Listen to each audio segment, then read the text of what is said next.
विवेक, आवाज दे। जहां है वहीं रुक जा। भागने से ये जगह हमें और तोड़ देगी। सुन रहा है ना तू? धत, ये वही गलियारा नहीं है। मैं अभी इसी मोड़ से गुजरा था। यहाँ टूटी चौखट थी, यहाँ खिड़की थी। अब ये बंद दीवार कैसे खड़ी है? नहीं नहीं, मैं पागल नहीं हो रहा। हवेली बदल रही है, हमारे सामने बदल रही है।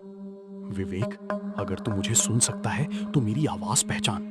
डर मत, मैं हूं, मैं ही हूं। उस चेहरे को मैंने भी देखा था, दीवार पर रेंगता हुआ, जैसे किसी ने इंसानी शक्ल को मिट्टी की तरह खींचकर लंबा कर दिया हो। और अगर तू मेरे बारे में सोच रहा है कि मैं कुछ छिपा रहा हूं, तो अभी उस बात को पकड़कर मत बैठ, पहले बाहर निकलना है। ये दरवाजा, ये तो पीछे था, मैं कसम खाकर कह सकता हूं। और ये सीढ़ियां ऊपर क्यों जा रही हैं? हमने नीचे से ही तो आना शुरू किया था। आ गया? तू हमेशा आवाज के पीछे चलता है अर्जुन, जैसे आवाज सच हो और खामोशी झूठ। सुन, कितनी ईमानदारी से ये कमरा तेरा नाम लौटा रहा है। अर्जुन, अर्जुन, अर्जुन। क्या तुझे पहचान में नहीं आ रहा कि दीवारें किसी अजनबी को नहीं पुकार रही, तुझे तेरी अपनी चाल से वापस बांध रही हैं? तू विवेक को ढूंढ रहा है, पर हर कदम पर अपने ही पास लौट रहा है। यही तो खेल है। रास्ता बदलने से पहले याद बदलती है, याद बदलने से पहले भरोसा। तू सोच रहा है चीख विवेक की थी, अगर मैं कहूं वो तेरी थी। अर्जुन, अगर ये तू है तो दोबारा बोल। नहीं नहीं, ये ठीक नहीं है। पहले मदद की पुकार, फिर वही आवाज हंसी में बदल जाती है। अभी साफ साफ मैंने सुना, विवेक बचा ले, और उसके तुरंत बाद वही गला, वही सांस, वही शब्दों की टूटन, लेकिन हंसी किसी और की। अर्जुन, अगर तू खेल खेल रहा है तो कसम से छोड़ूंगा नहीं। और अगर तू सच में फंसा है तो मैं तुझे ढूंढ लूंगा, चाहे ये हवेली अपने सारे रास्ते उलट दे। ये कैसा गलियारा है? मैं भागकर दाईं ओर आया था, फिर वही टूटी मूर्ति बाईं तरफ कैसे खड़ी है? और ये खिड़की अभी बंद थी, अब खुली है, पर बाहर अंधेरा भी हिल क्यों रहा है? अर्जुन, एक बार सिर्फ वही बात बोल जो केवल हम दोनों जानते हैं। कुछ ऐसा बोल जो ये जगह ना दोहरा सके। चुप क्यों है? नहीं, तू चुप नहीं, कोई मेरे जवाब का इंतजार कर रहा है। फिर वही विवेक, जल्दी आ, और फिर हंसी। धिक्कार है, मेरे दिमाग में घुसना बंद कर। तू जो भी है सामने आ। अर्जुन, मुझे तेरी सांस पहचान में आती है, तेरे डर की थरथराहट भी, लेकिन अभी जो सुन रहा हूं उसमें तेरी आवाज है और तेरी नीयत नहीं।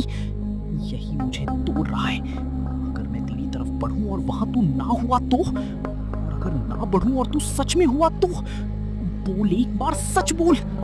अब हवेली ने अपना सबसे पुराना हथियार पूरी तरह खोल दिया था। ना अंधेरा, ना भूतिया चेहरा, बल्कि आवाज की विश्वसनीयता पर हमला। अर्जुन उस कमरे में खड़ा था जहां उसे विवेक की चीख ने पहुंचाया था, पर वहां केवल उसका अपना नाम था, जो दीवारों से टकराकर लौटता नहीं, बल्कि जैसे भीतर घुसता जा रहा था। उधर विवेक एक ऐसे गलियारे में फंसा था जहां हर मदद की पुकार के बाद वही आवाज हंसी में बदल जाती, और दोनों के बीच जो कभी पहचान का पुल था, वो अब नकल और शक के पानी में डूबता जा रहा था। हवेली की बनावट बदल रही थी, पर उससे भी तेज उनकी निश्चितताएं बदल रही थीं। कौन किसे बुला रहा है, कौन किससे छिप रहा है, कौन किसकी आवाज पहनकर खड़ा है, इन सवालों ने उनके पैरों से ज्यादा उनके मन को भटका दिया। और तभी, जैसे इस खेल को अगले दांव पर ले जाना हो, दोनों ने लगभग एक ही पल में कुछ सुना। विवेक, मेरी तरफ देख, बस मेरी तरफ। अगर तू अभी भी ये सोचता रहा कि जो मैं बोल रहा हूं वो मैं नहीं हूं, अगर मैं हर बार तेरी आवाज सुनकर भागता रहा और तू हर बार मेरी कराह के पीछे दौड़ता रहा, तो हम दोनों खत्म हैं। वो हमें दीवार से नहीं, डर से बांट रहा है। सुन, अभी इसी वक्त हम झूठ नहीं बोलेंगे, कुछ नहीं छिपाएंगे। जो सबसे गंदा डर है, जो सबसे शर्मनाक सच है, वही बोलेंगे। क्योंकि मुझे अब साफ दिख रहा है कि ये जगह हमारे पैरों से कम हमारी भीतर की दरारों से खेल रही है। तू कांप रहा है, मैं भी कांप रहा हूं। फर्क सिर्फ इतना है कि मैं अब इसे छिपाकर उसका काम आसान नहीं करूंगा। तू मुझे बता कि तुझे मुझसे क्या है। डर, गुस्सा, जलन, नफरत, जो भी है सब बोल और मैं भी बोलूंगा। तू सच सुनना चाहता है ना, तो सुन। मैं हमेशा तेरी हिम्मत से जलता रहा हूं अर्जुन, बचपन से। जब भी कोई अंधेरा कमरा होता, कोई सन्नाटा, कोई मुश्किल, सब कहते थे अर्जुन आगे जाएगा, अर्जुन संभाल लेगा, अर्जुन नहीं डरता। और मैं वही था जो तेरे पीछे खड़ा दिखता था, जैसे मेरी अपनी कोई हिम्मत है ही नहीं। मैंने कई बार चाहा कि एक बार तू भी टूटे, एक बार सब देखें कि तू भी उतना ही डरा हुआ है जितना मैं हूं। और आज जब ये हवेली तेरी आवाज पहन पहन कर मुझे बुलाती है, तो मैं सिर्फ डरता नहीं, मेरे भीतर कुछ गंदा सा खुश भी होता है कि शायद अब तेरी वो मजबूत छवि बिखरेगी। मुझे इस बात से शर्म आती है, पर यही सच है। मैं तुझसे सिर्फ सहारा नहीं चाहता था, मैं तुझसे बराबरी चाहता था। और जब नहीं मिली, तो मैंने तेरी हिम्मत से नफरत करना शुरू कर दिया। हर बार जब तू आगे बढ़ता, मुझे लगता मैं छोटा हो रहा हूं। हर बार जब तू मुझे बचाने की तरह बोलता, मुझे लगता तू मुझे याद दिला रहा है कि मैं कमजोर हूं। और अभी इस वक्त मुझे सबसे ज्यादा डर इस हवेली से नहीं, इस बात से लग रहा है कि कहीं सचमुच में वही ना निकलूं जो हमेशा रहा, डरपोक, ईर्ष्यालु और तेरी परछाई। विवेक के शब्द गलियारे में गिरकर वैसी गूंज नहीं बने जैसी अभी तक हर आवाज बनती रही थी। पहली बार कुछ अलग हुआ। दीवारों ने उन्हें लौटाया नहीं, जैसे वे सुनने लगी हों। छत की दरारों से रिसती नीली रोशनी की थरथराहट धीमी पड़ी। हवा में घुली वो महीन हंसी जो हर पुकार के बाद आकार ले लेती थी। अब मेरी सुन, तू जिस हिम्मत से जलता रहा वो पूरी नहीं थी, नकली थी, या यूं कहूं कि आधी थी। मैं डरता नहीं था ऐसा नहीं है, मैं बस डर को चेहरे पर आने नहीं देता था, क्योंकि अगर वो दिख जाता तो एक और चीज भी दिख जाती जिससे मैं सालों से भाग रहा हूं, मेरा भाई। मैं उसे नहीं बचा पाया। उस दिन मैं वहां था, इतना पास कि अगर एक पल पहले हाथ बढ़ाता, अगर एक पल कम हिचकता, अगर अपनी जान बचाने की जगह उसकी तरफ दौड़ता तो शायद वो बच जाता। पर मैंने वो एक पल खो दिया।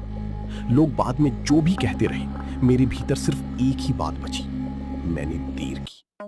तभी से मैं हर मुश्किल में सबसे आगे खड़ा होने लगा, जैसे हर नया खतरा मुझे पुराना हिसाब चुकाने का मौका देगा। अच्छा, तो दरार पर उंगली रख दी तुम दोनों ने, इसलिए हवा हल्की लगी, इसलिए दीवारें एक पल चुप हुई।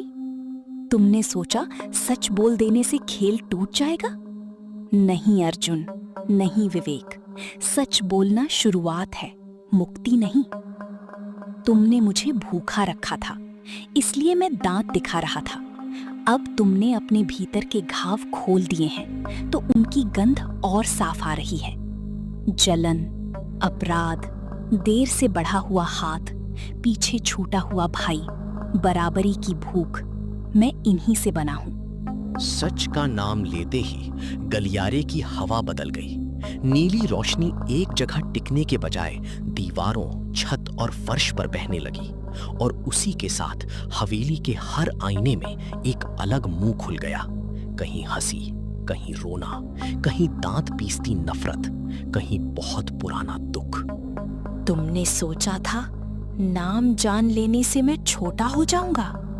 देखो मुझे ठीक से, मैं एक चेहरा नहीं हूँ, मैं तुम्हारे भीतर बचा कर रखी गई हर सड़ी हुई गांठ हूँ। मैं देख रहा हूं कि तू मेरे अंदर कहां चोट करता है, और पहली बार मैं उससे भाग नहीं रहा। हाँ, अपराध बोध मेरा है, वो मेरे साथ चलेगा, मेरी नींद तोड़ेगा, मेरी छाती पर पत्थर बनकर बैठेगा, और शायद मैं उम्र भर अपने भाई की आंखों से बच नहीं पाऊंगा। लेकिन सुन ले, वही अपराध बोध मेरा मालिक नहीं है। तू उसे जंजीर बनाकर मेरे गले में डालना चाहता है, ताकि मैं हर बार उसी रात में लौट जाऊं और खुद को सजा देता रहूं। मैं मानता हूं कि मैं टूटा था, मैं डरा था, मैं देर कर गया था, पर तू जो दिखा रहा है वो मेरे पछतावे का जहर है, उसका सच नहीं। और तू मेरी सुन, डर मुझे आज भी लगता है, तेरी आवाज से, उन हंसते आईनों से, उस पुराने अपमान से जो आदमी की रीढ़ में कील की तरह धंसा रहता है। मैं मानता हूं मुझे बराबरी चाहिए थी, मान चाहिए था, और जब नहीं मिला तो मैंने अपनी ही नजरों में खुद को छोटा कर लिया। मुझे याद है वो लहजा जो कहता था कि मैं कम हूं, अधूरा हूं, दूसरों से पीछे हूं। पर आज मैं पहली बार साफ बोल रहा हूं। डर होना कायरता नहीं है, उसके आगे झुक जाना कायरता है। चुप रहो। तुम दोनों को अपने शब्दों पर इतना भरोसा कब से हो गया? क्या दो कांपती सांसें सदियों की भूख रोक देंगी? अर्जुन, फिर देख, तेरा भाई मुड़ रहा है, जा रहा है, हमेशा के लिए। विवेक, सुन, तू कभी कुछ नहीं बनेगा। ये सिर्फ स्मृति नहीं, तेरी जड़ है। घेरा टूटेगा, राख बिखरेगी, और तुम फिर वही बनोगे जो हमेशा थे। छलावा की आखिरी विनती आदेश जैसी नहीं, डूबते हुए की घबराहट जैसी सुनाई दी। अर्जुन और विवेक ने पीछे नहीं देखा। दोनों जान बचाकर हवेली से भागे। मुसीबत आने पर हिम्मत, समझदारी और भगवान पर विश्वास ही इंसान की सबसे बड़ी ताकत होती है।